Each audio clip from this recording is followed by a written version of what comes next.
بسم اللہ الرحمن الرحیم الحمدللہ رب العالمین والصلاة والسلام علی خاتم النبین۔ ناظرین محترم السلام علیکم ورحمۃ اللہ وبرکاتہ۔ پروگرام سیرت النبی صلی اللہ علیہ وآلہ وسلم کے ساتھ آپ کا میزبان ڈاکٹر محمود غزنوی اور ہم سب کے پسندیدہ اسکالر جناب شجاع الدین شیخ حاضر خدمت ہیں۔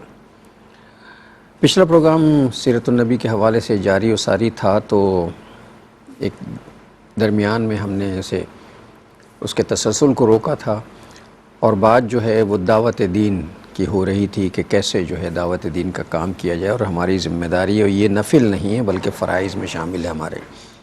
ہم خیر امت ہیں، الحمدللہ یہ کہنے میں تو ہم بہت خوش ہوتے ہیں ہم خیر امت ہیں۔ اللہ تعالی ہمیں خیر امت والے اعمال بھی عطا فرمائے۔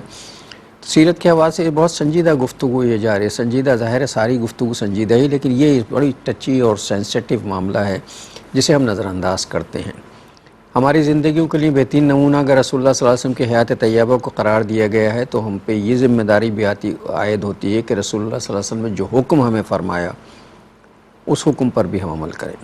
اور پچھلے پروگرام میں جو ہے وہ تعظیم رسول صلی اللہ علیہ وسلم کے حوالے سے بھی گفتگو رہی، تو میں ذاتی طور پہ ایک چیز جو ہے وہ ڈسکس کرنا چاہتا ہوں آپ سے، اور وہ یہ کہ جناب کوشش یہ کرنی چاہیے کہ رسول اللہ صلی اللہ علیہ وسلم کا نام نامی اسم گرامی جو ہے وہ زبان پر نہ آئے، اور دوسرے حوالوں سے رسول اللہ کہہ لیا جائے، حضور صلی اللہ علیہ وسلم کہہ لیا جائے، حضور رسالت مآب کہہ لیا جائے، لیکن جب نبی صلی اللہ علیہ وسلم کا نام نامی اسم گرامی باقاعدہ زبان پر آ جائے تو پھر درود ضرور پڑھ لینا چاہیے، بغیر درود کے اس نام کو نہیں لینا چاہیے۔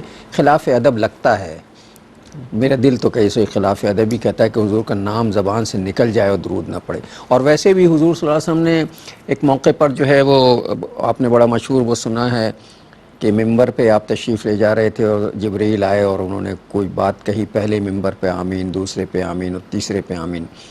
تو تیسرے پہ جب آپ نے آمین کہا تھا تو حضرت جبرائیل نے علیہ السلام نے یہ فرمایا تھا کہ ہلاک ہو وہ شخص کہ جس کے سامنے آپ کا نام نامی اسم گرامی لیا جائے اور وہ آپ پر درود نہ پڑھے۔ تو آپ صلی اللہ علیہ وسلم نے فرمایا تھا آمین۔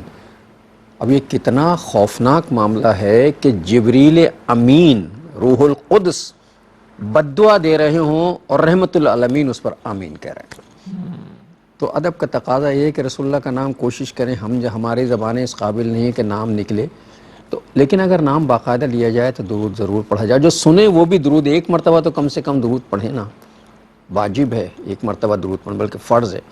تو بہرحال پچھلے پروگرام کے ریکیپ کے لیے ہم شجاع صاحب کی طرف چلتے ہیں، پھر انشاءاللہ آگے طرف چلیں۔ السلام علیکم ورحمۃ وعلیکم السلام ورحمۃ اللہ وبرکاتہ۔ الحمدللہ، پچھلے پروگرام کا ریکیپ آپ کو یاد ہے؟ مجھے تو یاد نہیں رہا۔ انشاءاللہ یاد آ جائے گا، اللہ تعالیٰ کی توفیق سے آپ کی صحبت میں بیٹھیں گے تو یاد آئے گا انشاءاللہ۔ نہیں، میری صحبت تو خراب ہوئی تو یادداشت خراب ہوتی ہوئی۔ جزاک اللہ خیر ڈاکٹر صاحب، اللہ آپ کو اچھا رکھے۔ بسم اللہ الرحمن الرحیم، اللہم صلی علی محمد وعلی آل محمد وبارک وسلم۔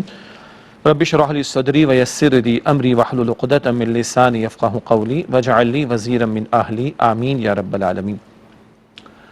دیکھیے پچھلی مرتبہ ہم جیسے کہ آپ نے انٹرو میں بیان فرمایا، نبی مکرم صلی اللہ علیہ وسلم کے ادب، احترام، تعظیم اور عقیدت کے بیان کے ساتھ ساتھ اس کے عملی تقاضے اتباع رسول صلی اللہ علیہ وسلم پر کلام کر رہے تھے۔ پھر ہم نے یہ عرض کیا کہ ہر ادا، ہر عمل، ہر سنت نبی اکرم صلی اللہ علیہ وسلم کی قیمتی ہے۔ بے شک۔ ہاں، ہم خوب سے خوب ترین کی بات کریں، خوب سے خوب تر تو کہتے ہیں، میں خوب ترین کہہ رہا ہوں، قیمتی ترین سنت کی بات کریں تو سپرلیٹو ڈگری۔ ہاں، تو 23 برس کی مستقل محنت کیا ہے؟ ایک طرف دعوت دین کا عمل ہے اور دوسری طرف اقامت دین، نفاذ دین کی جد و جہد ہے۔ تو پچھلے پروگرام میں ہم نے دعوت دین کے تعلق سے کچھ باتیں کی، اور میرا گمان ہے کہ آج شاید اسی پر ہم کلام مزید کر پائیں گے، اور آئندہ کی نشستوں میں اقامت دین، نفاذ دین، غلبہ دین کی جد و جہد پر بات کریں گے۔ تو ہم نے یہ عرض کیا کہ سورہ یوسف کی آیت نمبر 108 کا حوالہ دے کر کہ 23 برس کی مستقل سنت کیا ہے؟ دعوت دین کی ہے۔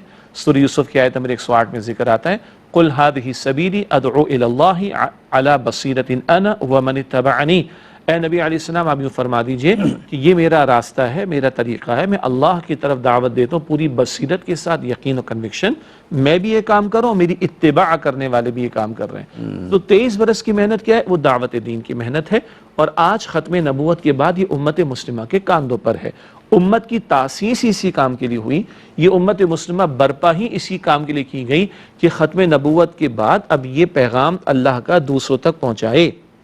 سورہ آل عمران آیت نمبر 110 کا حوالہ ہم نے دیا، کنتم خیر امت اخرجت للناس تأمرون بالمعروف وتنہون عن المنکر، تم بہترین امت ہو جنہیں لوگوں کے لیے برپا کیا گیا، تم نیکی کا حکم دو گے، تم بدی سے روکو گے۔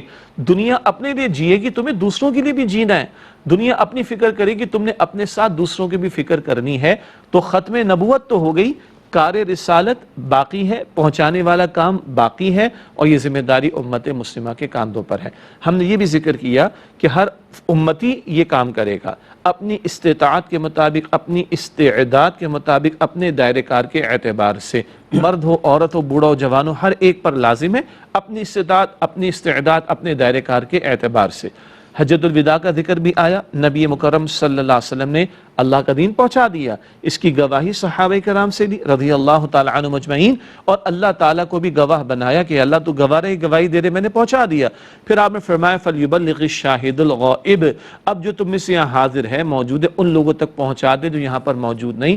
اب یہ پہنچانے والی ذمہ داری امت مسلمہ کے کاندھوں پر آ گئی، اور ہم نے آخر میں وہ حدیث مبارک بھی پیش کی جامع ترمذی میں، جہاں نبی اکرم علیہ السلام نے بڑی پیاری دعا ہمیں دی ہے، دعا اللہ کے حضور فرمائی، اور دعا ہمارے لیے دی ہے، کیا اللہ اس بندے کو تر و تازہ رکھے، خوشحال رکھے، پراسپیرٹی عطا کرے جو مجھ سے کوئی بات سنے اور ایسے ہی دوسروں تک پہنچا دے۔ اور آپ نے بات پچھلے پروگرام میں بیان فرمائی تھی، مستند بات ہو، اللہ کا کلام موجود ہے، آپ کے احادیث مبارکہ ہزاروں کی تعداد میں موجود ہیں، ان کو بھی پہنچانا یہ اسی کے ذیل میں آئے گا۔ تو اگر ہم چاہتے ہیں کہ حضور علیہ السلام کی دعا لیں تو یہ دعوت کے کام میں اپنا حصہ ہمیں ڈالنا چاہیے۔ اچھا، یہ جو ناظرین میں نے ایک جملہ کہا تھا نا، جسے شجاع صاحب نے دہرایا، اعادہ کیا اس کا، کہ صاحب تصدیق شدہ مصدقہ بات کرنی ضروری ہے، چونکہ ہمارے یہاں سوشل میڈیا آ گیا نا، ادھر سے ایک چیز آئی ادھر فارورڈ کر دی، ادھر سے آئی ادھر فارورڈ کر دی، کاپی پیسٹ۔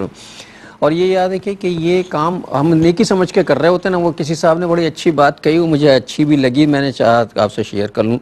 انہوں نے کہا جی یہ جو صبح آپ اٹھ کے فجر کی نماز کے بعد جو تبلیغ دین شروع کرتے ہیں نا تھرو موبائل، تو اس سے صرف آپ کا موبائل جنت میں جائے گا، آپ نہیں جائیں گے۔ یہ تبلیغ موبائل کے ذریعے جو بھیجنا ہے، وہ جو کچھ آپ موبائل کے ذریعے بھیجیں وہ آپ کر کے بھی دکھائیے تھوڑا سا، تو موبائل جنت میں جائے گا، آپ نہیں جائیں گے۔ آپ کے جنت میں جانے کے لیے آپ پہ اس عمل کرنا۔ تو یہ جو میں نے کہا تھا نا کہ تصدیق کر لیں، ہر چیز ایسی نہیں جاننی چاہیے، اور جتنی دیر آپ اس کی تصدیق کریں گے نا، وہ سارا وقت جو ہے وہ آپ کا عبادت میں شمار ہوگا۔ جی، علم دین سیکھ رہے ہیں نا۔ آپ سند تلاش کرنے کے چکر میں نا حدیث دیکھنے کی کوشش کریں گے، علماء سے رابطہ کریں گے، قرآن کی آیات دیکھنے کی کوشش کریں گے، یہ بات سچ بھی ہے اگر تو یہ جو ایکٹیویٹی آپ کی ہوگا، آپ کہا بھائی اتنی فرصت کی، تو یہ فرصت نہیں، یہ تو آپ کی انویسٹمنٹ ہے، کہ جتنی محنت آپ کریں گے ایک حدیث کو آگے بڑھانے یا ایک قرآن آیت کو آگے بڑھانے کے، جتنی تصدیق میں جتنا وقت لگائے وہ سارا کا سارا عبادت ہوگا۔ بالکل، اللہ تعالی ہمیں علم دین سیکھنے کی بھی توفیق دے، علم نافع عطا فرمائے، اور اس کے تقاضوں پر عمل کی توفیق بھی عطا فرمائے۔ تو یہ بات تو پچھلے پروگرام میں ہم کر رہے تھے۔ اب بات کو آگے بڑھاتے ہیں کہ ہم نے چلتے چلتے ایک حدیث سے مبارک تو پیش کی جس میں فضیلت کا بیان آیا۔ پچھلے پروگرام میں ہم نے یہ ذکر بھی کیا کہ یہ فرضیت کے درجے میں ہے، ہاں استعداد، دائرہ کار اور کیپیسٹی کے مطابق ہوگا، ہر ایک کی ذمہ داری برابر نہیں ہوتی۔ ہم نے ذکر کر دیا تو علماء ہوں گے، خطباء ہوں گے، ائمہ ہوں گے، ان کا منصب بڑا ہے، ذمہ داری بھی زیادہ ہے۔ صاحب علم ہوگا، پڑھا لکھا شخص ہوگا، علم زیادہ ہے تو ذمہ داری بھی زیادہ ہوگی۔ ایک ریڑھی لگانے والا ہوگا، سڑک پہ کام کرنے والا ہوگا، کچھ سبزی فروش کوئی بھائی ہمارا ہوگا، اس کی ذمہ داری اسی حد تک ہوگی جس قدر اس کی استطاعت اور اس کی کیپیسٹی ہے، لیکن ہر ایک نے کام کرنا ہے۔ اور جیسے کہ پچھلے پروگرام میں آپ نے وہ حدیث پیش کی تھی بخاری شریف کی کہ بلغوا عنی ولو آیتن، پہنچا دو میری جانب سے چاہے ایک ہی آیت ہو، یہ ہم سب نے ذمہ داری ادا کرنی۔ اللہ تعالی ہمیں توفیق عطا فرمائے۔ اب اس میں ڈاکٹر صاحب بات کو تھوڑا سا اور کھولتے ہیں کہ بھائی ہم کیسے دعوت دین کا کام کر سکتے ہیں، ہم کیسے دعوت دے سکتے ہیں۔ تو سچی بات یہ ہے، ہر بندہ اپنی ذات میں ایک داعی ہے، ہر بندہ اپنی ذات میں مبلغ ہے، چاہے کچھ زبان سے بولے نہ تب بھی۔ مثلا یہ باتیں پہلے بھی ہم نے شاید بیان کی ہوں گی، ٹریفک سگنل کو فالو کرنا چاہیے، یہ بھی انسانی جان کو نقصان سے بچانے کے لیے ہے نا، انسانی معاشرت کے تقاضے ہیں۔ سر یہ دین کا تقاضا ہے، سن لیں اس کو بھی، اللہ اکبر۔ میں اسی سے جوڑنا چاہ رہا تھا. معاشرت کا تقاضا بھی ہے, انسانی اخلاقیات کا بھی تقاضا ہے, دین کا بھی تقاضا ہے. ایک بہت پیاری حدیث مبارک ہے نبی علیہ الصلوۃ والسلام کی, صحیح ستہ کی بعض کتب میں بھی, لا ضرر ولا ضرار. بہت ہی سادہ سی بات ہے, نہ نقصان پہنچاؤ نہ نقصان اٹھاؤ. یہ ایک ترجمہ ہے اس کا, اور بھی تراجم ہیں. اس ایک حدیث سے بہت سارے مسائل فقہا نے بیان فرمائے. جو شے ضرر کا باعث بنتی ہے, نقصان کا باعث بنتی ہے, اس سے تم بچو, نقصان بھی نہ پہنچاؤ اور دوسروں کو نقصان نہ پہنچے, اس کا اہتمام کیا جائے. تو یہ ٹریفک سگنل کیوں لگائے گئے ہیں؟ ضرر سے بچانے کے لیے, نقصان سے بچانے کے لیے. تو یہ صرف انسانی اخلاقیات اور معاشرت کا تقاضا نہیں, یہ دین کا تقاضا ہے, دینی تقاضا ہو. دینی تقاضا ہے. سگریٹ نوشی ویسے ہی غلط بات ہے, سگریٹ نوشی ویسے ہی غلط بات ہے. عالم عرب کے تو بہت سے علماء اس کو حرام تک بیان کرتے ہیں. ہمارے ہاں کے علماء مکروہ تحریمی کے آس پاس بیان کرتے ہیں, وہ تو فقہا اور علماء سے پوچھئے. لیکن ایک بات بتائیے, یہ جو سٹا مارتا ہے یہ پیسے کو برباد کرتا ہے, یہ اپنی جان سے کھیلتا ہے, اسراف. ہاں, کتنی بیماریوں کے لیے منہ کھولتا ہے. ایک تو یہ نقصان کا معاملہ, اس پیرامیٹر پہ دیکھے تو نہیں پینی چاہیے بھائی. اور جو پیسیو اسموکرز ہوتے ہیں, باپ پی رہے ہیں, بچے بیٹھے ہوئے, استاد پی رہے, شاگرد بیٹھے ہوئے, پیر صاحب پی رہے ہیں, ہے نا, مریدین بیٹھے ہوئے, اس دھوئیں میں جھوم رہے ہیں. ہاں, جو برابر میں بیٹھا ہوا ہے اس کے اوپر زیادہ اثرات جاتے ہیں, جس کو ہم پیسیو اسموکرز کہتے ہیں. خاص طور پر بچے, گھر کی خواتین, بیٹیاں, بچے وغیرہ منہ میں لگا رکھا ہے اور دھواں فروش بنے ہوئے بیٹھے ہوئے اور بیڑا غرق کر کے رکھا ہوا ہے. یہ حدیث یہاں بھی اپلائی ہوگی, نہ نقصان پہنچاؤ نہ نقصان اٹھاؤ. اچھا, یہ پیسیو اسموکر جو ہے, اس کے بارے میں اپنے ذاتی تجربہ آپ کو بتاتا ہوں کہ میں ایک ایڈورٹائزنگ کمپنی میں کام کرتا تھا. اس کے جو مالک تھے, اونر تھے, بہت ہی ظاہر ہے ملینر آدمی تھے اس زمانے میں, اور بہت شریف النفس آدمی تھے. کبھی سگریٹ کو ہاتھ نہیں لگایا, کبھی خرافات جو ہیں ان چیزوں میں لگے. نیک شریف آدمی تھا, اللہ ان کی مغفرت کرے. تو بیمار ہو گئے, شوگر کے مریض تھے, بیمار ہے. تو ان کا جو میڈیکل چیک اپ ہوا, وہ خود انہوں نے مجھے بتایا بیٹھ کے میٹنگ میں, کل میرا میڈیکل چیک اپ. یار ایک عجیب بات ہے, ڈاکٹر نے مجھ سے کہا کہ صاحب آپ تو بہت اسموکر ہیں. تو انہوں نے کہا بھائی میں نے تو کبھی سگریٹ کو ہاتھ بھی نہیں لگایا. تو پھر اس نے سمجھایا کہ بھائی آپ نے سگریٹ کو ہاتھ لگایا تو آپ کے آفس میں لوگ سگریٹ پیتے ہیں, چونکہ ایئر کنڈیشن کمرے ہوتے ہیں تو وہ سب کچھ دھواں وہیں رہتا ہے. تو میٹنگ ہوئی, یہ ہوا, لوگ اپنے سگریٹیں پی رہے ہیں. اچھا, وہ ذرا سے سینسیٹیو مزاج کے آدمی تھے, تو وہ تو پتہ چلا کہ ڈاکٹر نے انہیں یہ کہا دیا کہ آپ جو ہیں وہ ہیبیچول اسموکر ہیں, یعنی مستقل سگریٹ پینا. انہوں نے کہا بھائی میں نے ہاتھ بھی نہیں لگایا, اور واقعی انہوں نے کبھی ہاتھ نہیں لگایا تھا. تو یہ کہ وہ پی دوسرے رہے تھے, مر دوسرا رہا تھا. ایک وقفہ لے لیں, پھر آ کے بات کرتے ہیں. اللہم صلی علی سیدنا و مولانا محمد. New day, new design. السلام علیکم ورحمۃ اللہ وبرکاتہ. ویلکم بیک ناظرین. وقفے کے بعد پروگرام سیرت النبی صلی اللہ علیہ وآلہ وسلم میں آپ کا خیر مقدم ہے. وہ اصل میں بات سے بات نکلتی ہے اور پھر ذرا دور تلک چلی جاتی ہے. معاملہ یہ ہوا کہ وہ حدیث سے بات ہو رہی تھی اور وہ اسموکنگ تک چلی گئی, اور بات یہ ہو رہی تھی کہ صاحب وہ دعوت دین کا کام جو کیا کیسے جائے گا. جزاک اللہ خیر, آپ کے بتانے سے یاد دہانی ہو گئی. ہاں, بات میں عرض کر رہا تھا کہ اب لوگ کہتے ہیں ہم کیسے دعوت کا کام کریں بھائی, یہ تو بڑوں کے کرنے کا کام ہے, علماء کے کرنے کا کام ہے. بھائی پہلی بات تو یہ جانو کہ ہر امتی کے کرنے کا کام ہے, جیسے کہ پچھلے پروگرام میں بات ہو گئی اور آج ہم نے اس کو دہرا بھی دیا. ہاں, میں یہ عرض کر رہا تھا کہ ہم مانیں یا نہ مانیں, میں آپ ہم سب ناظرین کرام ہم سب اپنی ذات میں داعی بھی ہیں, دعوت دینے والے, مبلغ بھی ہیں, تبلیغ کرنے والے. اور اس کی مثال جب میں دے رہا تھا تو پھر ہم اس حدیث مبارک پر چلے گئے جس سے بڑے قیمتی اصول اور احکام علماء نے بیان فرمائے.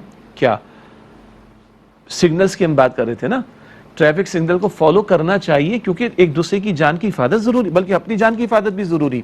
بہرحال اب ریڈ سگنل ہے. اول تو ماشاءاللہ ہماری میں ٹریفک پولیس والے حضرات کافی ایکٹیو ہو گئے ہیں اور دنیا کے بہت سارے ممالک میں, لیکن تھوڑی دیر کے لیے جو ہمارے مزاج چلتے ہیں, کبھی کبھی کوئی ریڈ سگنل کو کراس کرتا ہے اور وہ گویا کہ یہ اظہار کر رہا ہے بھائی آپ پاگل ہیں, آپ کا دماغ خراب ہے, آپ کیوں انتظار کریں, توڑیں سگنل اور نکلیں. اس نے کچھ منہ سے نہیں کہا, لیکن ایک نیگیٹو تبلیغ کر گیا. جناب ریڈ کو کراس کر کے جا رہا ہے, نیگیٹو تبلیغ کر کے جا رہا ہے. باقی جو فالو کر رہے ہیں وہ کچھ نہیں کہہ رہے منہ سے, وہ کہہ رہے اٹ شوڈ بی فالوڈ, اس کو فالو کرنا چاہیے. 4 دوست بیٹھے ہوئے ہیں, گپ شپ کر رہے ہیں, چائے پی رہے ہیں, آفس میں بیٹھے ہیں, بیٹھک میں بیٹھے, اذان کی آواز آ گئی, ایک اٹھ کر چلا گیا, کچھ کہہ کے نہیں گیا, 3 بیٹھے رہے, کچھ انہوں نے نہیں کہا, دونوں کی تبلیغ ہو گئی. جانے والا یہ میسج دے کر گیا کہ بھائی ہماری باتیں پیچھے, ہماری گپ شپ بعد میں, اللہ کا حکم پہلے, اذان آ گئی, اس کی آواز آ گئی, نماز ادا کرنی. باقی 3 چپ بیٹھے رہے, انہوں نے کیا میسج دیا؟ ادھر نہیں, ادھر لگے رہو. چاروں نے زبان سے کچھ نہیں کہا. جانے والے نے بھی میسج دیا ہے, دعوت دے کر گیا, تبلیغ کر کے گیا, پہنچا کر گیا بات کو. تینوں چپ بیٹھے رہے, انہوں نے بھی میسج دیا ہے, زبان سے کچھ نہیں کہا. یوں اگر ہم سوچیں, ہم میں سے ہر بندہ داعی ہے اور مبلغ ہے. آپ کا اسمارٹ فون شاید آپ کی جیب میں ہے, میرا یہاں ٹیبل پہ رکھا ہوا ہے. آج اس پہ کیا کیا دعوت نہیں چل رہی, ثواب کے لیے بھی اور ادروائز بھی, خیر کی باتیں بھی, شر کی باتیں بھی, غیر مستند باتیں بھی, ہر آئی ہوئی بات بھی, ہر غیر مصدقہ بات بھی, دھڑا دھڑ بڑھائے چلے جا رہے ہیں. یہ کیا ہے؟ دعوت ہی تو ہے. دیکھو فلاں کو کیسے اس نے برا کہا اس کو, معاف کیجیے گا, دیکھو فلاں کو کیسے اس نے جو ہے فلاں کی کلاس لی, دیکھو فلاں کو کیسے اس کو چپ کرایا, دیکھو فلاں کی کیسے میم کہتے ہیں نا آج کل سوشل میڈیا پر, کیسے میم اس کی بنائی گئی. میں ذرا پرانا ہوں, اس سے اگلی باتیں مجھے معلوم نہیں ہے, معاف کیجیے گا. تو کیسے اس کی میم بنائی, کیسے فلاں پولیٹیشین نے دوسرے کی جو ہے وہ کلاس لی, کیسے اس نے برا کہا اس کو, کیسے اس کو اڑا کر رکھ دیا. فارورڈ یہی چل رہا ہے نا. کچھ خیر کی باتیں بھی ہیں, کچھ خیر کی باتیں بھی ہیں کہ بہت سے اچھے میسیجز بھی آ جاتے ہیں الحمدللہ, لیکن یہ لوگ زبان سے تو کچھ نہیں کہہ رہے. زیادہ بہت سے پڑھے لکھے بھی نہیں ہیں, ہر آئی ہوئی چیز کو فارورڈ کر رہے ہیں, ہر آئی چیز کو بڑھا رہے ہیں, ہر آئی ہوئی چیز کو آگے بڑھا رہے ہیں. تو اس پہ شر بھی بڑھا رہے ہیں نا, اور خیر بھی بڑھا رہے ہیں. یوں اگر ہم سوچیں گے تو ہم کوئی نہ کوئی دعوت تو دے رہے ہیں, کوئی نہ کوئی تبلیغ تو کر رہے ہیں, انٹینشنلی کریں, کوئی نہ کوئی میسج تو دے رہے ہیں. تو بھائی بالکل انٹینشنلی کریں, شعوراً کریں, خیر کی بات کو پھیلائیں, خیر کی بات کو پہنچائیں. مجھے آپ کو بولنا نہیں آتا تو جن کا بولا ہوا ریکارڈڈ ہے وہ پہنچا دینا. آپ کو مجھے لکھنا نہیں آتا تو جن کا لکھا ہوا موجود ہے وہ پہنچا دینا. آپ اور میں بول نہیں سکتے تو اپنے گھر والوں کو بٹھا کر جو بولتا ہے اس کو سنوا دیجئے نا. یہ پروگرام سنوا دیجئے, کوئی اور پروگرام سنوا دیجئے جس میں خیر کی بات آپ سیکھ سکتے ہیں. ہم تو دل بڑا کر کے کہتے ہیں بھائی جس عالم دین پر آپ کو اعتماد ہے. ایک تو مشکل پڑ گئی نا ہماری, آج تو ہم نے مسلکوں کو اوپر کر دیا, فرقوں کی باتوں کو اوپر کر دیا, فرقہ وادیت کو اوپر کر دیا. میں کہتا ہوں سائڈ پہ کر دیں ہماری بات کو. آپ کو جس مستند عالم دین پر اعتماد ہے, جس سے آپ کو سمجھ آتی ہے کہ ہاں یہ قرآن صحیح پڑھا رہا ہے, یہ حدیث پڑھا رہا ہے, یہ دنیا پرست نہیں ہے, یہ عالم سو نہیں ہے, برا عالم نہیں ہے, دنیا اس کا مقصود نہیں ہے, تو آپ پڑھ لیں اس کو, سن لیں اس کو, سنا دیں گھر والوں کو. جن کو دیکھ کر آپ کو اللہ تعالیٰ یاد آتا ہے, جن کو دیکھ کر آپ کو فکر آخرت پیدا ہوتی ہے, ان کی بات سنوا دیں گھر والوں کو. ڈاکٹر صاحب پچھلے پروگرام میں آپ نے کہا تھا اس وقت تو اللہ تعالیٰ نے یہ اتنے راستے کھول دیے ہیں کہ بچت کی گنجائش نہیں. بچت کی گنجائش نہیں. اور پھر اپنی استطاعت کے مطابق. کل کی بات ہے, کل مجھے ایک ہاسپٹل جانے کا موقع ملا, اور ظاہر ہاسپٹل میں انتظار کافی کرنا پڑتا ہے. ایک صاحب میرے ساتھ تھے, ان صاحب نے دین کے حوالے سے گفتگو شروع کر دی, اور بعد میں پتہ چلا کہ اچھے بہت زیادہ ماشاءاللہ پڑھے لکھے آدمی ہیں دین کے حوالے سے, اور اندر جو ہے ان کے ایک مبلغ بھی چھپا ہوا ہے جو موقع سے فائدہ اٹھاتا ہے. مجھے جملہ کہہ لیں, موقع سے فائدہ اٹھاتا ہے کہ کہاں جا کے مجھے کیا بات کرنی. لہٰذا وہ گفتگو کرتے رہے, میں سنتا رہا خاموشی سے. کہیں چھوٹا موٹا لقمہ, چونکہ مجھے اپنی کم علمی کا احساس ہو رہا تھا, تو کہیں چھوٹا لقمہ میں دیتا تھا ڈر کے. بولتے رہے. یقین کریں کہ کوئی 45 منٹ کی گفتگو کے بعد جب وہ صاحب چلے گئے ہیں, تو رات تک میں ان کی گفتگو پہ غور کرتا رہا, اور اس کی بے شمار باتیں, اس میں سے درجنوں باتیں ایسی تھیں جو مجھے لگ گئیں, اور جنہوں نے میرے اندر ایک تبدیلی پیدا کی. بالکل ذاتی تجربہ آپ سے کر رہا ہوں کہ کچھ لوگ ایسے ہیں جنہیں اللہ تعالیٰ نے بے پناہ مال بھی دیا ہے, دولت بھی دی ہے, سب کچھ دیا ہے. مطلب ایسا کہ ہمارا تو مال فتنہ ہے نا, کہ مال فتنہ ہے. جس کے پاس مال آتا ہے وہ کہتا ہے حل من مزید, مزید آئے. لیکن کچھ لوگ ایسے بھی جنہیں اللہ نے بے پناہ دولت دی ہے, اور صرف دولت ہی نہیں دی ہے, انہیں خرچ کرنے کی توفیق بھی دی ہے. وہ خدمت خلق میں لگے ہوئے دن رات. تو یہ بھی جو ہے یہ اللہ کے رسول کی سنت کے مطابق اللہ کے رسول بھی خدمت خلق کیا کرتے تھے، لگے ہوئے ہیں دین کا کام کر رہے ہیں. اچھا پھر اس کا موقع کا فائدہ بھی اٹھا رہے ہیں، خدمت خلق بھی ہو رہی ہے اور ساتھ ساتھ میسیج بھی جا رہا ہے. اور غالباً حضرت علی کا قول ہے نا کہ تمہیں تبلیغ ایسے کرو کہ تمہیں زبان سے کچھ کہنا نہ پڑے. جی، یہ امام زین العابدین علی رحمہ کا بھی قول ہے کہ کچھ لوگوں نے کہا جی ہم جا رہے ہیں تبلیغ کے لیے. ہاں یہی صحیح ہے. تو انہوں نے فرمایا کہ بیٹا کوشش کرنا کہ زبان سے کہنے کی ضرورت کم پیش آئے، یعنی ہمارا کردار گواہی دے. اللہ مجھے بھی توفیق دے، ہم سب کو بھی توفیق عطا فرمائے. اچھا ڈاکٹر صاحب آپ کی اس بات کو تھوڑا سا اور آگے بڑھاتے ہیں تاکہ ہمیں اور اہمیت کا اندازہ ہو. بہت معروف حدیث مبارک خدمت خلق کا بھی ایک تصور اس میں آتا ہے، ہم نے بارہا یہاں پہ پیش کی ہے، مسلم شریف کی روایت ہے. اللہ تعالیٰ قیامت کے دن فرمائے گا اے میرے بندے میں بھوکا تھا تو نے مجھے کھلایا نہیں، میں پیاسا تھا تو نے مجھے پلایا نہیں، میں بیمار تھا تو نے میری عیادت نہیں کی، میں بے لباس تھا تو نے مجھے لباس نہ دیا. بندہ عرض کرے گا اللہ تجھے ان چیزوں کی کیا حاجت، تو رب العالمین ہے، تجھے کھانے سے پینے سے لباس سے بیماری سے کیا تعلق. اللہ فرمائے گا نہ، میرا فلاں بندہ بھوکا تھا، پیاسا تھا، بے لباس تھا، بیمار تھا، اگر تو نے اس کو کھلایا ہوتا، پلایا ہوتا، لباس فراہم کیا ہوتا، اس کی عیادت کی ہوتی تو مجھے پا لیتا. مسلم شریف کی روایت ہے. دنیا سے ہم سیکھیں گے خدمت خلق، دنیا سے ہم سیکھیں گے سوشل ویلفیئر، نہ یہ امام الانبیاء مخلوق خدا کے کام آنے کو اللہ تعالیٰ کی رضا کے حصول کا ذریعہ بیان فرما رہے ہیں. یہ اسلام تو اسلام کا درس ہے. یہ تو ہم نے تو اب شروع کیا کوئی 100 سال پہلے دوسروں سے متاثر ہو کر. البتہ یہ حدیث مبارک مکمل ہو گئی. اب بڑے قیمتی بات، جو اللہ کھانے کے بارے میں پوچھے گا، پینے کے بارے میں پوچھے گا، لباس کے بارے میں پوچھے گا، عیادت کے بارے میں سوال کرے گا، جو کہ ہماری جسمانی ضروریات ہیں، مادی ضروریات ہیں، جبکہ ہمارا بڑا مسئلہ روحانی ضروریات کا ہے، آخرت کے معاملات کا ہے. تو جو اللہ دنیا کی ان مادی نعمتوں اور ضروریات کے بارے میں سوال کرے گا، وہ اللہ روحانی ضروریات کے بارے میں سوال نہیں کرے گا. میرا بندہ بھوکا تھا، پیاسا تھا، بے لباس تھا، بیمار تھا، میرے بندے کو ہدایت بھی تو چاہیے تھی، تشریح کر رہا ہوں، تم نے پہنچائی کہ نہیں پہنچائی. اور اللہ کے پیغمبر علیہ السلام نے کوئی شک نہیں آغاز وحی سے پہلے بھی مخلوق خدا کی خدمت تھی، بے شک آغاز وحی کے بعد بھی تھی، کوئی شک نہیں ہے. البتہ اجتماعی محنت کس بات پر تھی؟ لوگوں تک اللہ کا پیغام پہنچے اور وہ اللہ کو مانے اور اللہ کی مانے تاکہ جہنم سے بچیں. چنانچہ ایک حدیث سے مبارک بارہا پیش ہوئی، بخاری شریف کی، نبی مکرم صلی اللہ علیہ وسلم نے ارشاد فرمایا لوگوں تمہارا حال ہے کہ تم جہنم کی آگ میں گرا چاہتے ہو اور میں تمہیں کمر سے پکڑ کر کھینچ کر بچانے کی کوشش کر رہا ہوں. یہ احساس ہونا چاہیے. یہ اعلیٰ ترین خدمت خلق ہے کہ بندے جہنم کی آگ سے بچ جائیں. ارے پیٹ کی آگ بجھ گئی، بھوک مٹ گئی، الحمدللہ یہ بھی نیکی ہے، یہ بھی ثواب کا عمل ہے. مگر یہ بندہ اگر جہنم کی آگ کا نوالا بننے جا رہا ہے تو یہ پائیدار خدمت خلق نہیں ہے. یہ دعوت دین کا عمل یہ پائیدار ترین خدمت خلق ہے کہ بندوں کو اللہ سے جوڑو تاکہ بندے اللہ کو مانے، اللہ تعالیٰ کی مانے، تاکہ اللہ سے لو لگا کر آخرت کی فکر کر کے اپنے آپ کو جہنم کی آگ سے بچا سکے.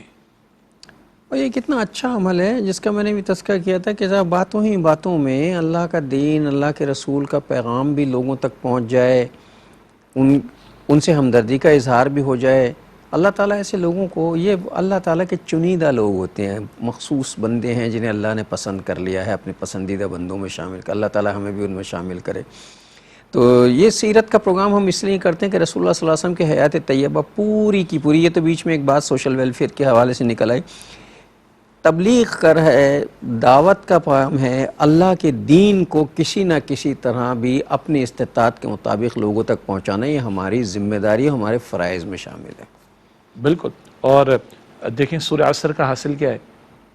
والعصر، قسم ہے تیزی سے گزرتے ہوئے زمانے کی، ان الانسان لفی خسر، یقیناً سارے کے سارے انسان واقعتاً خسارے میں. اور یہ اللہ تعالیٰ قسم اٹھا کر، اور کئی تاکیدی اسلوب ہیں اس آیت میں، دوسری آیت میں عربی اسلوب کے اعتبار سے تفصیل کا موقع نہیں، قسم اٹھا کر تاکیدی اسلوب میں اللہ فرما رہا ہے یقیناً سارے کے سارے انسان خسارے میں. کس قدر ڈراوا، الا الذین آمنوا وعملوا الصالحات وتواصوا بالحق وتواصوا بالصبر، سوائے جو ایمان لائے، جنہوں نے نیک اعمال کیے اور مل جل کر ایک دوسرے کو حق کی وصیت کی، اس میں دعوت دین بھی شامل، اور مل جل کر ایک دوسرے کو صبر کی وصیت کی.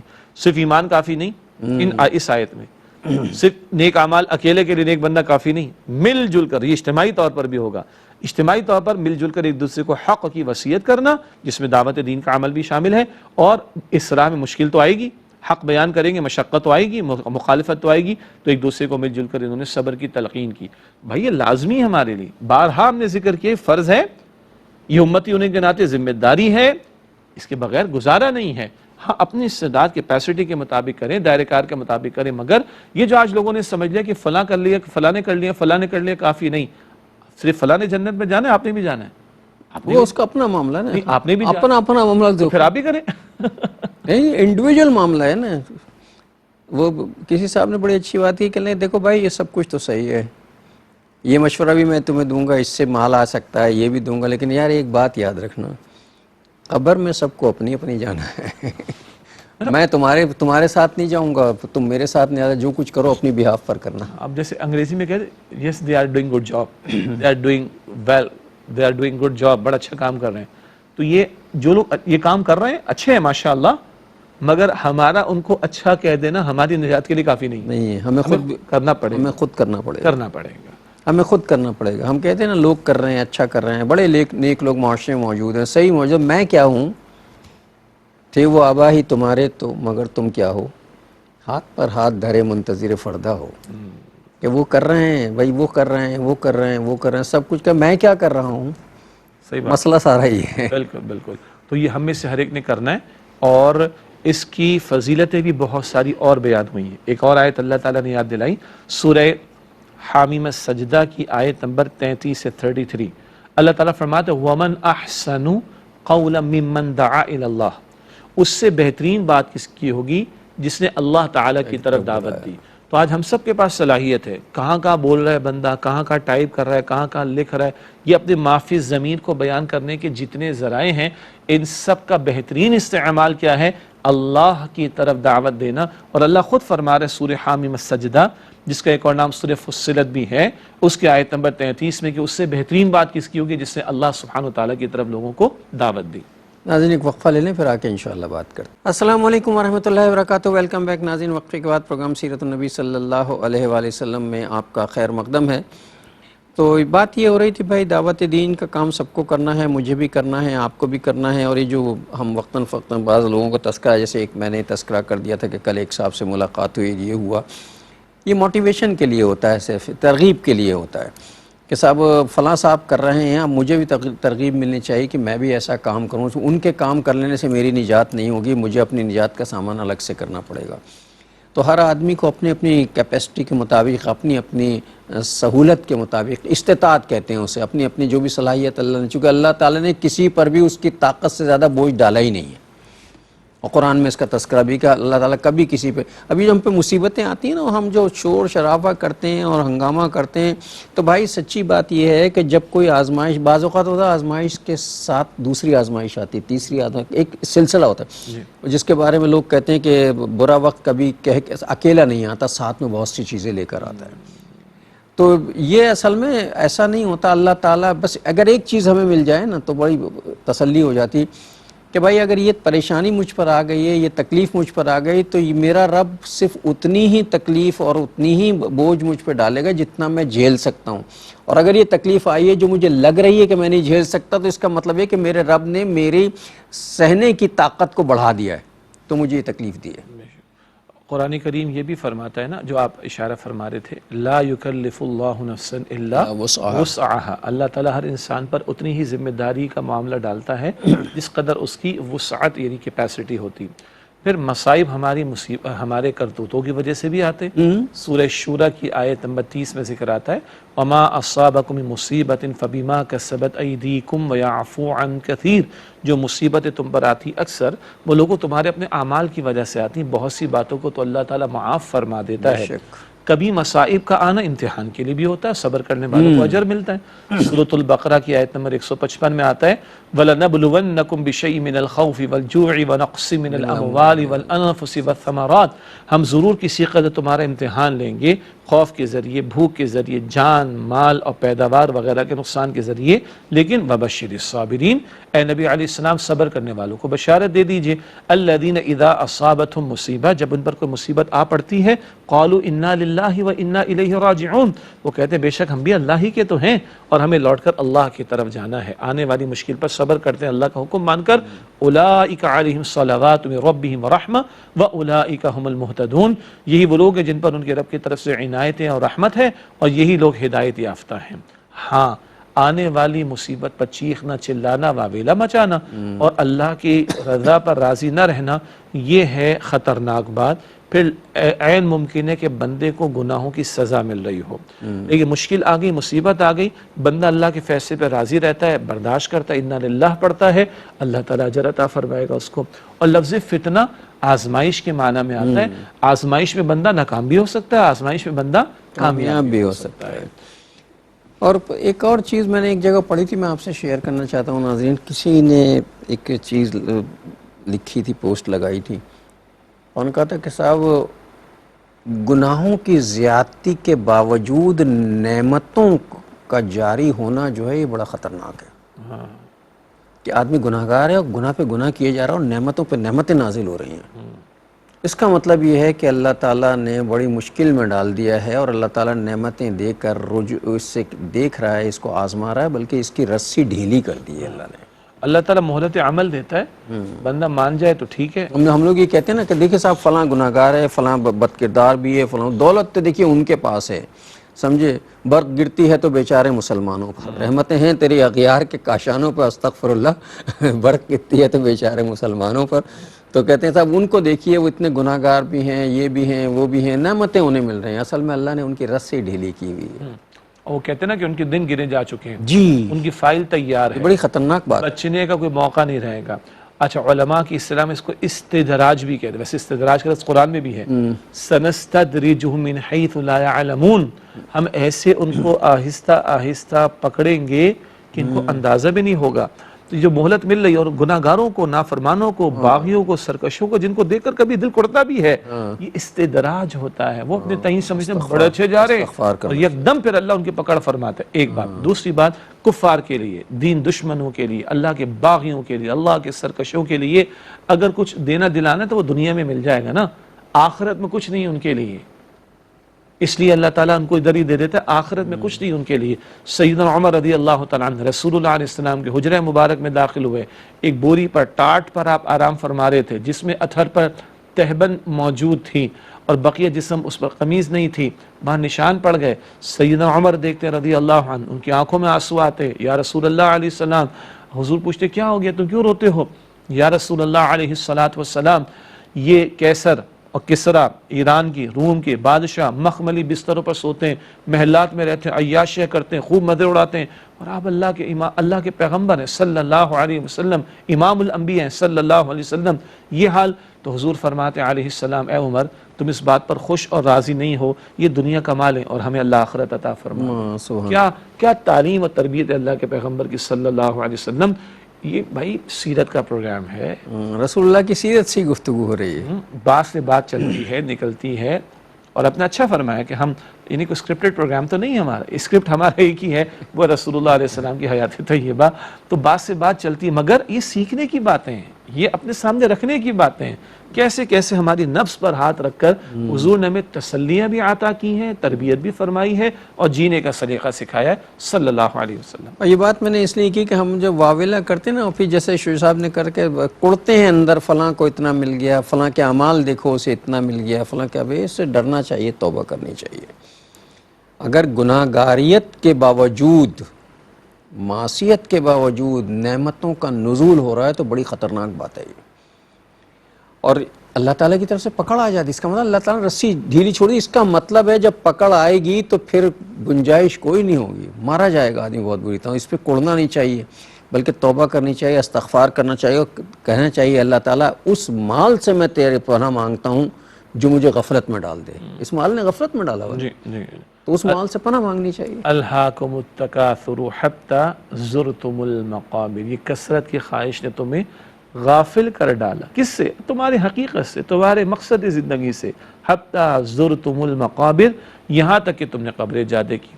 تو وہ مال جس کے نتیجے میں حلال حرام کی تمیز ختم ہو جائے. حدیث مبارک میں آتا ہے، بخاری شریف کی روایت ہے، تعیس عبد الدینار و عبد الدرہم، ہلاک ہو گیا درہم کا بندہ، دینار کا بندہ. مال کا بت بنا کے اس کی پوجا پاٹ ہو رہی، حلال حرام کی تمیز ختم ہو گئی تو معبود تو یہ بت ہو گیا مال کا. اللہ محفوظ رکھے. ہاں ایسا مال بندہ حلال پر کمائے تو حلال کمانے والا اللہ کا دوست ہے. الکاسب حبیب اللہ، محنت سے حلال کمانے والا اللہ کا دوست ہے.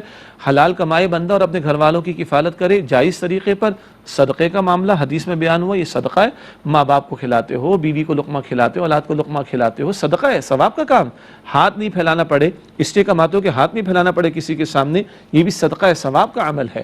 اور یہی مال راہ خدا میں بھی خرچ ہوگا تو صدقہ جاریہ بنتا جائے گا، اجر و ثواب بڑھتا چلا جائے گا. تو مال فتنہ ہے، لیکن اگر ہم اس کو چاہیں تو پازیٹیو سائڈ پہ لے کے جائیں، صدقہ جاریہ بنا لیں، اجر و ثواب کا باعث بنا لیں، اور اللہ معاف رکھے اس کی محبت میں ڈوب کر اللہ کے احکامات کو پامال کر کے جہنم کے انگارے تیار کریں، اللہ اس سے حفاظت فرمائے. تو یہ جو بعض حضرات جو ہیں وہ دیکھیے کچھ چیزیں ایسی ہیں، مطلب ہمیں ہماری طرح ہمارے پر اگر کوئی مشکلیں آ رہی ہیں، بہت زیادہ مشکلیں آ رہی ہیں، تو اس کا مطلب یہ قطعی نہیں ہے کہ ہم کو بہت گناہ گار ہیں تو، لیکن اس کا مطلب ہمارے مشکلیں اس لیے آ رہی ہیں.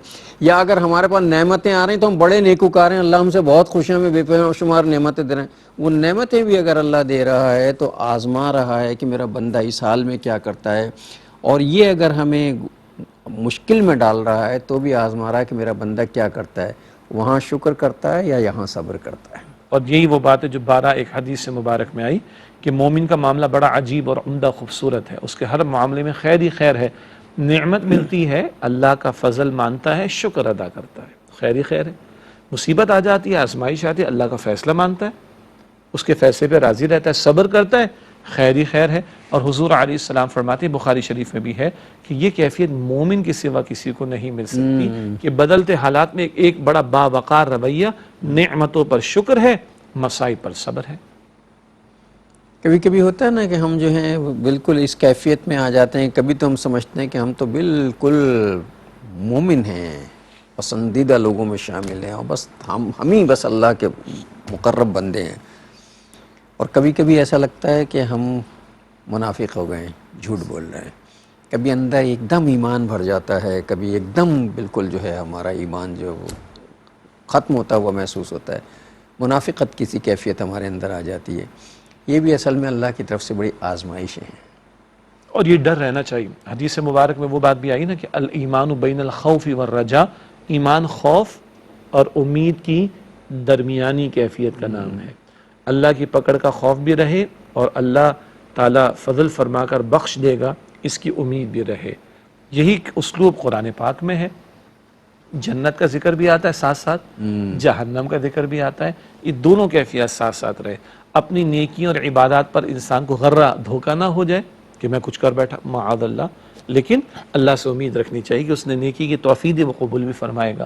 اور اس بات کا ڈر رہے کہ میرے گناہوں پر میری پکڑ نہ ہو جائے. جب یہ دونوں کیفیت ساتھ ہوں تو اللہ تعالیٰ کیا فرمائے گا، وہ اللہ کے پیغمبر نے ایک حدیث میں بتایا. ایک نوجوان صحابی تھے رضی اللہ عنہ، جامع ترمذی میں روایت بھی ہے، آپ صلی اللہ علیہ وسلم تشریف لے گئے اور ان کے کچھ آخری لمحات کی کیفیات محسوس ہوئیں. آپ نے پوچھا کہ بھائی تمہاری کیا کیفیت ہے؟ عرض کرتے ہیں وہ صحابی نوجوان، یا رسول اللہ علیہ السلام، ڈر لگتا ہے، ڈرتا ہوں کہ اللہ میرے گناہوں پر پکڑ نہ فرما لے، لیکن میں ساتھ ساتھ امید رکھتا ہوں کہ اللہ فضل فرمائے گا، رحمت فرمائے گا، بخش دے گا.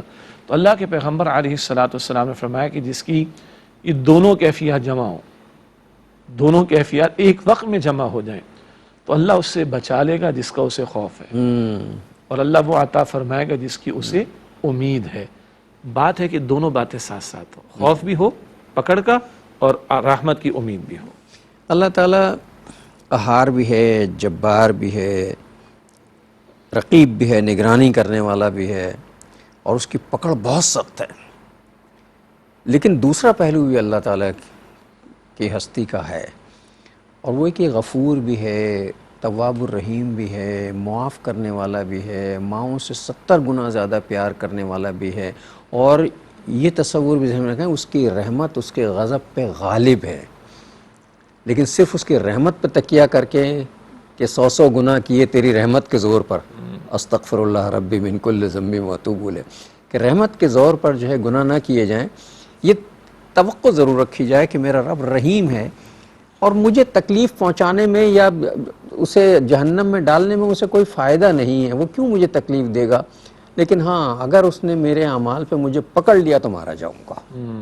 بس یہ دونوں کیفیت ساتھ ساتھ ہوں، یہی حدیث مبارک میں ہے کہ الایمان بین الخوف والرجاء، ایمان خوف اور امید کی درمیانی کیفیت کا نام ہے۔ اچھا، اللہ تعالیٰ نے کبھی کبھی تو ایک ہی مقام پر دونوں باتوں کو ساتھ بیان فرمایا۔ سورہ ہجر میں ہے آیت نمبر 49-50 میں، نبی عبادی انی انا الغفور الرحیم وان عذابی هو العذاب العلیم، اے میرے نبی علیہ السلام میرے بندوں کو بتا دیجئے کہ میں بہت غفور ہوں، بہت بخشنے والا، بڑا رحیم، بڑا رحم کرنے والا ہوں، رحمت۔ وَأَنَّ عَذَابِي هُوَ الْعَذَابُ الْعَلِيمُ، یہ بھی بتا دیجئے کہ بے شک اللہ فرماتا ہے کہ میرا عذاب بھی بڑا دردناک عذاب ہے۔ جب یہ دونوں باتیں سامنے رہیں گی تو ایک باوقار رویہ ہوگا، یعنی نیکیوں میں بھی بندہ آگے بڑھے گا، امید رکھے گا اللہ سے، اور گناہوں کا بھی خوف رکھے گا۔ کسی ایک طرف ہو جانے کا نقصان ہوتا ہے، خوف ہی خوف طاری کر لے گا، کبھی اصلاح کی کوشش نہیں کرے گا، اصلاح نہیں کرے گا۔ اچھا، پھر اللہ کو بھی وہ ویسا اللہ نہیں مانے گا جیسا ماننا چاہیے، جی کہ وہ رحیم بھی ہے، غفور بھی ہے، محبت کرنا ہے، اس نے جنت بھی بنائی ہے، وہ اپنے بندوں کو معاف بھی کر دیتا ہے، وہ پہلو اس کا صفت نکل جائے گی۔ اور اگر امید ہی لگائے بیٹھا ہے، مطمئن ہو کر بیٹھا ہے، تو گناہوں سے نہیں بچے گا، نافرمانیوں سے نہیں بچے گا، جو کہ اللہ کے عذاب کو دعوت دینے والی بات ہے۔ تصور کرتا رہے گا مار دے اللہ تو بخش دے گا، بس اللہ تو بخش دے گا بس۔ تو یہ دونوں کیفیت ساتھ رہے، خوف کی بھی اور امید کی بھی، اسی کو اللہ کے پیغمبر صلی اللہ علیہ وسلم فرمایا کہ یہ ایمان ہے۔ اچھا، مجھے یاد آیا بات ہو رہی تھی کہ دعوت ہم کیسے دے سکتے ہیں، تو ہم نے بس مختصر، کیونکہ وقت میرے خیال مکمل ہو رہا ہے، کہ ہر بندہ اپنی ذات میں مبلغ ہے، ہر بندہ اپنی ذات میں داعی ہے، چپ رہ کر بھی ہم دعوت دے رہے ہیں، تو کیوں نہ بہت کو جو ہم بولتے ہیں کہتے ہیں اس میں خیر کی بات آگے آنا شروع ہو جائے۔ اچھا، ہم گفتگو نہیں کر سکتے تو گفتگو شدہ، ریکارڈڈ شدہ موجود چیزیں ان کو استعمال کر سکتے، تحریروں کو استعمال کر سکتے، گھر والوں کو بٹھائے، اچھے پروگرامز دیکھیں، مساجد میں پروگرامز ہوتے ہیں، اداروں میں ہوتے ہیں، ان سے استفادہ کریں، سیکھیں گے تو دوسروں کو سکھا بھی سکیں گے انشاءاللہ تعالی۔ انشاءاللہ۔ اور ناظرین محترم، اس کے ساتھ ہی ہمارے آج کے پروگرام کا وقت ختم ہو رہا ہے۔ میں شجاع صاحب سے درخواست کروں گا آج کی حدیث ہدیہ کر دیں، پھر ہم آپ سے رخصت ہوتے ہیں۔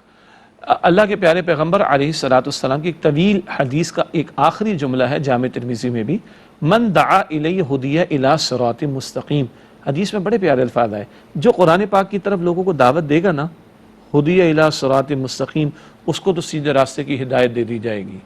اگر ہم چاہتے ہیں کہ ہدایت پر رہیں، دعوت دینا شروع کر دیں، قرآن پاک کی طرف دعوت دینا شروع کر دیں، اللہ ہماری ہدایت کا اہتمام فرما دے گا مزید انشاءاللہ تعالی۔ انشاءاللہ۔ اور ناظرین محترم، اس کے ساتھ ہی ہمارے آج کے پروگرام کا وقت ختم ہوا۔ جناب شجاع الدین شیخ اور اپنے میزبان ڈاکٹر محمود غزنوی کو اگلے پروگرام تک کے لیے اجازت دیجیے۔ اللہ نگہبان، والسلام علیکم ورحمۃ اللہ وبرکاتہ۔